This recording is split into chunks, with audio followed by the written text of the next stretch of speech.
Video کو like کر کے آگے شیئر ضرور کر دینا۔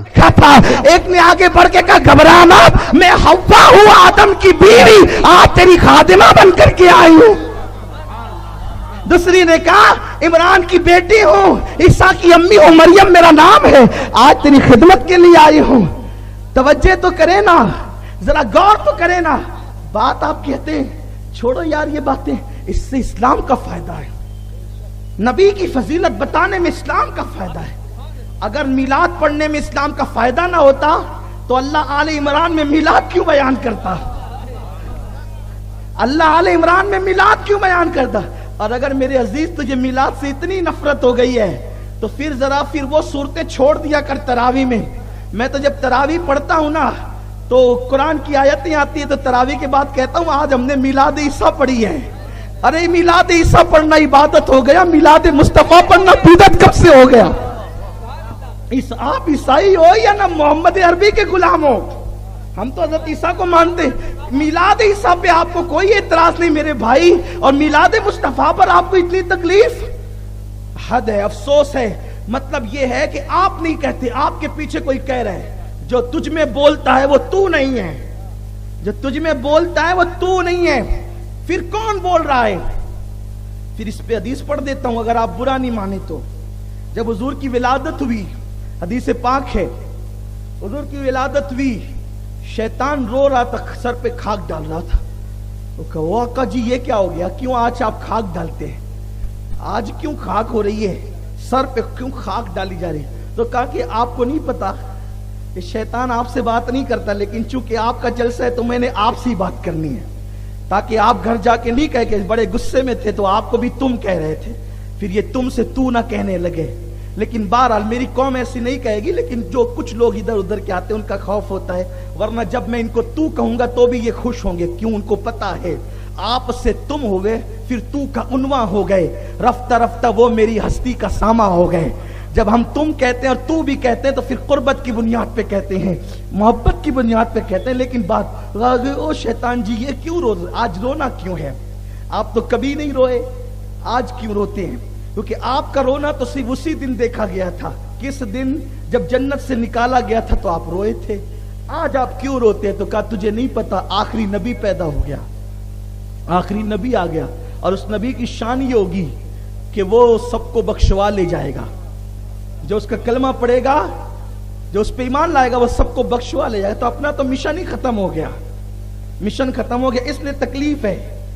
اچھا کہا ٹھیک ہے ایسی بات ہے، پھر آپ رو رہے ہیں تو اس کا مطلب یہ ہے کہ سب سے زیادہ تکلیف ربیع الاول کی 12 تاریخ کو شیطان کو بھی، تو وہ ٹینشن میں ہے اور آپ کو بھی ٹینشن میں ڈالنا چاہتا ہے، لیکن آپ نے ٹینشن میں نہیں آنا۔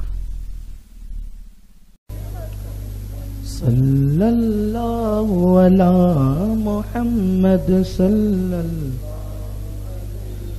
دلوں کے گلشن مہک رہے ہیں، یہ کیف کیوں آج آ رہے ہیں، دلوں کے گلشن مہک رہے ہیں، یہ کیف کیوں آج آ رہے ہیں، کچھ ایسا محسوس ہو رہا ہے، کچھ ایسا محسوس ہو رہا ہے، حضور تشریف لا رہے ہیں، صلی اللہ علی محمد صلی۔ تو شیطان کو اس وقت بڑی، جب وہ جنت سے نکالا گیا تو تکلیف ہوئی، حضور کی آمد ہوئی تو وہ بہت رویا، اور تیسری مرتبہ مولا علی فرماتے وہ اس دن سب سے زیادہ رویا جس دن اللہ نے سورہ فاتحہ نازل فرمایا۔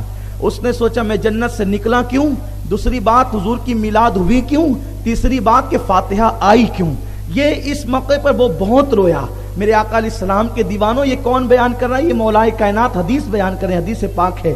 تو عرض یہ کر رہا تھا حضور علیہ السلام کی میلاد کے فائدے ہیں، اور اب تک ہمارے اسلاف نے میلاد منائی ہے، صحابہ کے دور سے لے کر آج تک میلاد کا سلسلہ کسی نہ کسی اعتبار سے رہا۔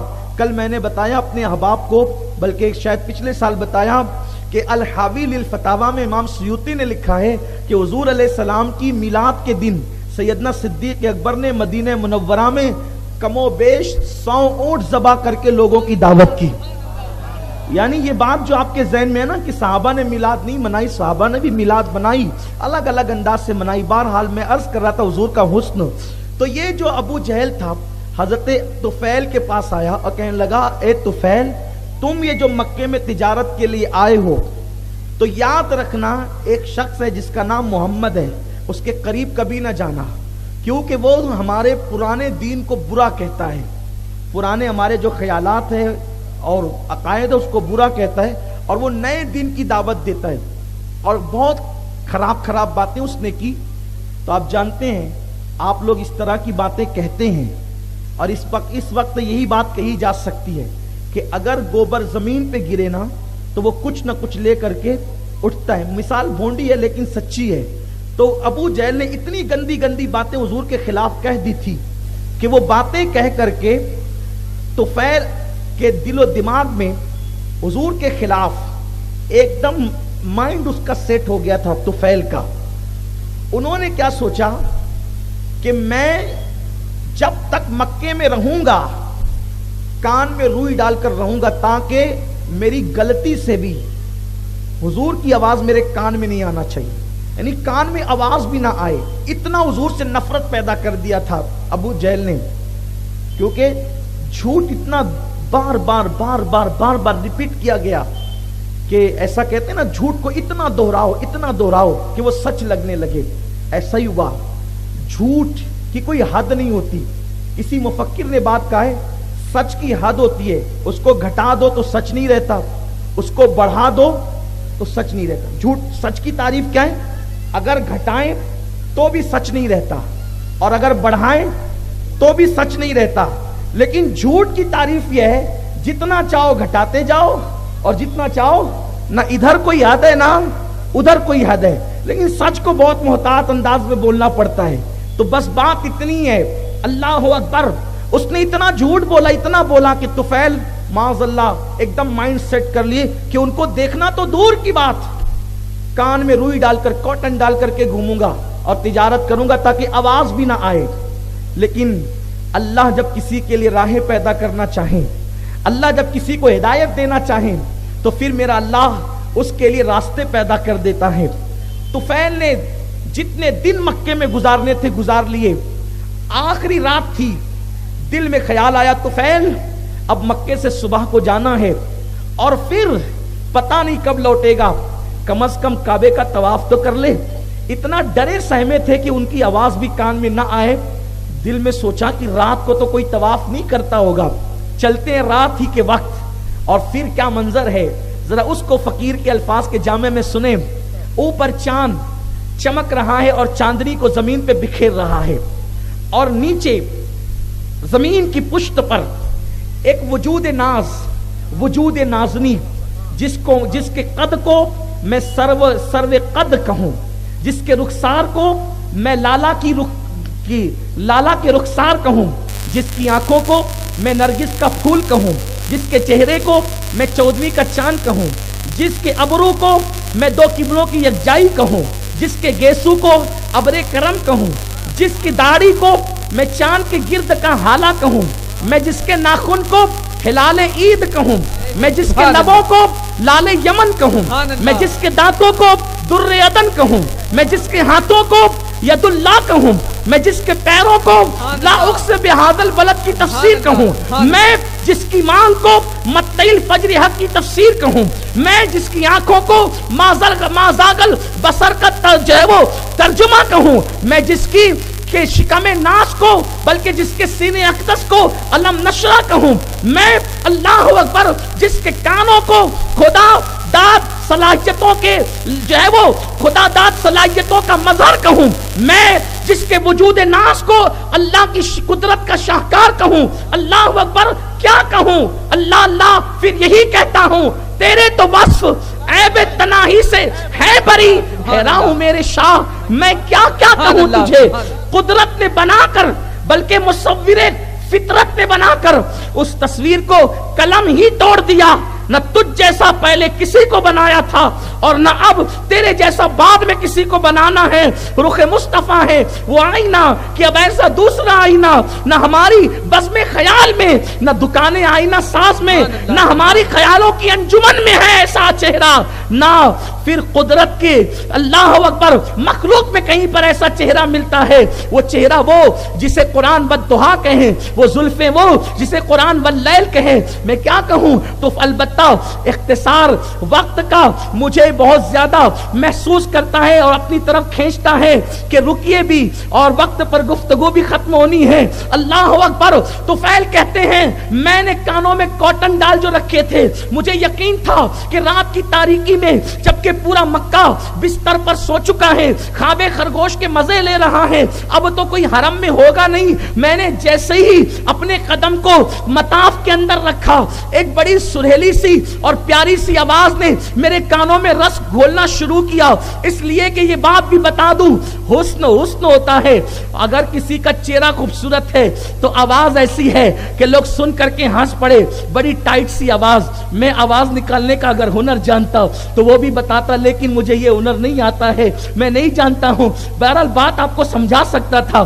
بعض مرتبہ چہرہ خوبصورت ہوتا ہے تو آنکھوں میں کوئی عیب ہو جاتا ہے، ہاتھوں کی انگلیوں میں کوئی عیب ہو جاتا ہے، پیروں کی انگلیوں میں کوئی عیب ہو جاتا ہے. لیکن وارے اللہ اکبر، شاہکار قدرت بن کر کے آنے والے میرے محبوب، اللہ نے تیری ہر ادا پیارے، دلیل بے مثالی ہے. چہرہ بھی حسن جمال کا پیکر، آواز بھی بے مثال، انداز بھی بے مثال، چلنا بھی بے مثال، تکلم بھی بے مثال، تبسم بھی بے مثال، دیکھنا بھی بے مثال، سننا بھی بے مثال. دیکھنا یہ صحابی کہتے ہیں حضور زمین پہ نگاہیں ہمیشہ رہتی تھی، لیکن جب آسمان کی طرف اٹھاتے تو یہ جس کو آپ سریا کہتے ہیں نا، سریا جس کو کہتے ہیں جو تاروں کی انجمن ہے، آقا سریا میں تارے گن لیا کرتے تھے. ایک حدیث میں آیا ہے کہ سریا میں 11 تارے ہیں اور ایک حدیث میں آیا ہے کہ 12 تارے ہیں. لوگ دوربین سے دیکھ کر اور پتہ نہیں مشینوں سے دیکھ کر بعد میں قیاس آرائیاں کر رہے ہیں. آمینہ کے لال نے 1450 سال پہلے بتایا جو ستاروں کی انجمن سجی ہے، یا تو وہاں پر 11ویں کا جلوہ ہے یا تو 12ویں کا جلوہ ہے. 11 تارے حضور بتاتے، سریا پہ 11 تارے ہیں. اللہ اکبر. کبھی کہا اور ایک حدیث میں کہ 12 تارے ہیں. بہرحال حضور زمین پہ بیٹھ کر کے، اور یہ تو سریا کا حال ہے. آقا فرماتے ماں کے پیٹ میں تھا، میں لوح محفوظ پر چلنے والے قلم کی آواز کو سن لیا کرتا. ان کی ہر ادا بے مثال ہے. اپنے نبی کی شان پہچانو، اپنے نبی کی شان، اپنے نبی کے مرتبے کو پہچانو. کس گرد و غبار میں ڈوبے ہوئے ہو، کس دقیانوسیت کے اندلدل میں پھنسے ہوئے ہو، نکلو صحابہ کی راہ پر چلو. ان لوگوں کے رستے چلو جنہوں نے کہا یا صاحب الجمال ویا سید البشر من وجهك المنیر لقد نور القمر لا يمكن الثناء كما كان حقه بعد از خدا بزرگ توئی قصہ مختصر. ان کے رستے پر چلو. کہاں چھوٹی سوچ میں کھو گئے ہو، کہاں فرقہ بندیوں میں. رسول پاک تمہیں فرقہ دیکھنے کے لیے نہیں آئے تھے، رسول پاک تو تمہیں امت دیکھنے کے لیے آئے تھے.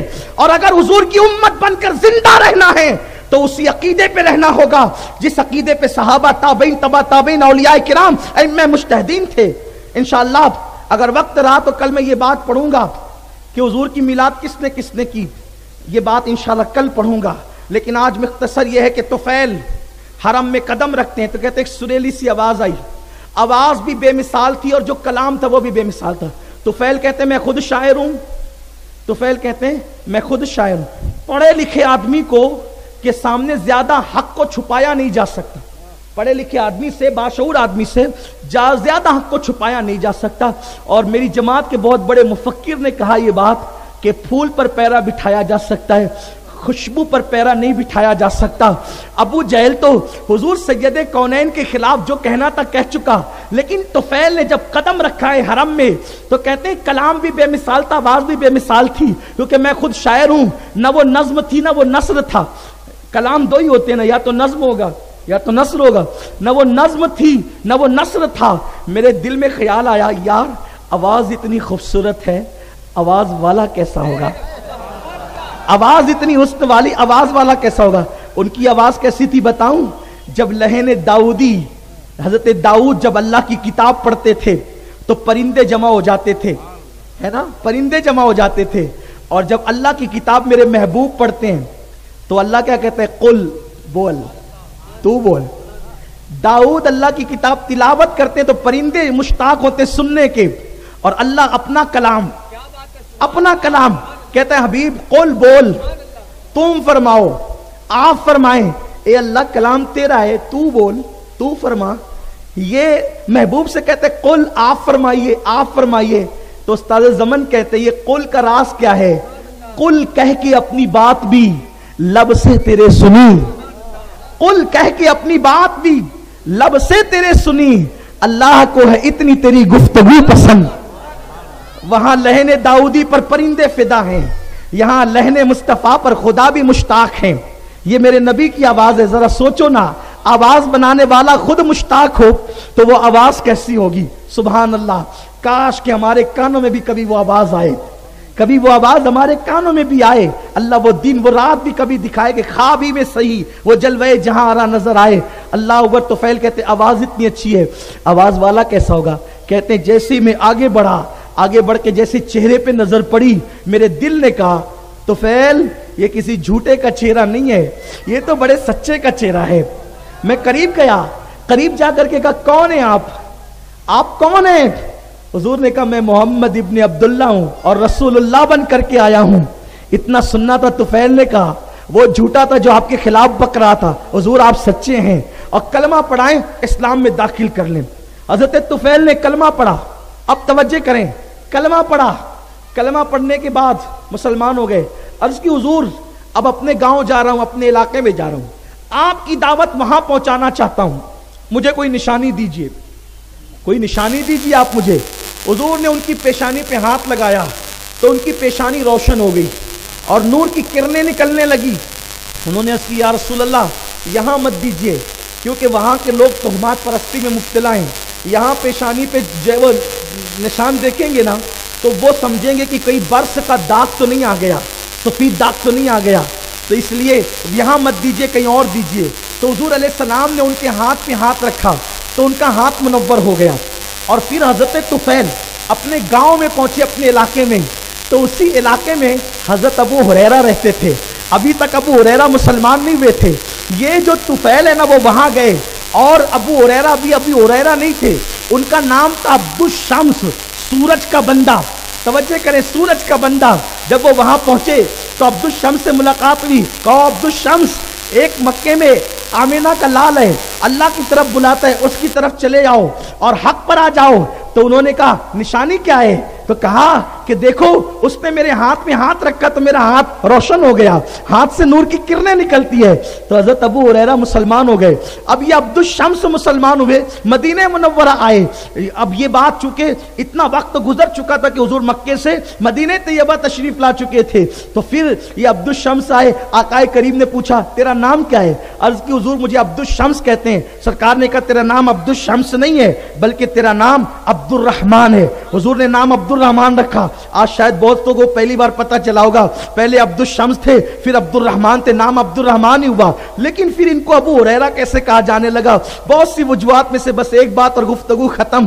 ابو ہریرہ پھر جب حضور کے پاس آئے تو حضور ہی کے ہو کر کے رہ گئے، ہر جگہ حضور کے پیچھے پیچھے گھومتے رہتے، حضور ہی کے ساتھ ساتھ چلتے رہتے۔ ایک دن حضور کی محفل میں بیٹھے ہوئے تھے، ان کو شوق تھا حضور جو کہیں میں اس کو یاد کر لوں، اسی لیے زیادہ حدیثیں وہ بیان کرتے ہیں۔ اب کہتے ہیں کہ جو کہیں میں یاد کر لوں، کوئی بات مجھ سے مس نہیں ہونا چاہیے، چھٹنی نہیں چاہیے۔ ایک دن حضور محفل سے اٹھے اور اٹھ کر کے چلے گئے۔ یہ ابو ہریرہ بے چین ہو گئے، حضور گئے کہاں، حضور گئے کہاں؟ یعنی کتنا عشق تھا، حضور کے بغیر چین نہیں آتا تھا۔ یہ اٹھے اور اٹھنے کے بعد حضور کو ڈھونڈنے کے لیے صحابہ کو زیادہ پوچھنا نہیں پڑتا تھا، بلکہ جہاں سے تازہ خوشبو آتی تھی وہ ادھر ہی چلے جاتے تھے، حضور کو پا لیتے تھے۔ یہ تازہ خوشبو پہ چلتے ہوئے پہنچے تو دیکھا کہ حضور ایک صحابی کے باغ میں ہے۔ اب یہ ادھر سے گھومے، ادھر سے گھومے، ادھر سے گھومے، ان کو دروازہ دکھ ہی نہیں رہا تھا۔ حضرت ابو ہریرہ دبلے پتلے تھے، ان کو دروازہ نظر نہیں آیا۔